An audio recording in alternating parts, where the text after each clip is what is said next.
লংকাৰ কাকিত চোৰাং কাঠৰ চক্ৰ উৎখাত জব্দ বৃহৎ পৰিমাণৰ মূল্যৱান চেগুন গছৰ কুণ্ডা এক গোপন সূত্ৰৰ খবৰৰ ভিত্তিত কাকি আৰক্ষী থানাৰ ভাৰপ্ৰাপ্ত বিষয়া শ্যামলজ্যোতি ফুকনৰ নেতৃত্বত যোৱা আৰক্ষীৰ এটি দলে নিশা কাকি চলচলি মাজগাঁও নতুন ব্লকত অভিযান চলাই জব্দ কৰে চেগুন গছৰ কুণ্ডাখিনি বনাঞ্চলৰ পৰা চোৰাংকৈ কাটি আনি পথাৰৰ মাজত মজুত কৰি থোৱা অৱস্থাত জব্দ কৰে কেইবা লক্ষাধিক টকাৰ চেগুনৰ কুণ্ডাখিনি অৱশ্যে চোৰাং সৰবৰাহত জড়িত কোনো লোককে আটক কৰিবলৈ সক্ষম নহল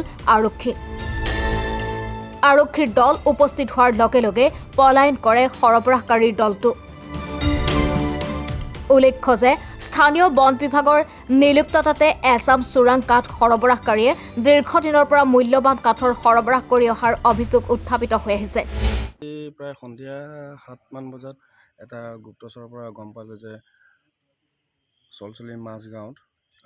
কিছুমান অবৈধ ব্যৱসায়ীয়ে চোৰাং কাঠ কাটি বনাঞ্চলৰ পৰা অবৈধভাৱে বেচা কিনা কৰি আছে তাৰপিছত আমি এই খবৰ পাই লগালগ তাত গ'লোঁ আমাক দেখি তেওঁলোকৰ তাৰ পৰা পলায়ন কৰে আৰু লগতে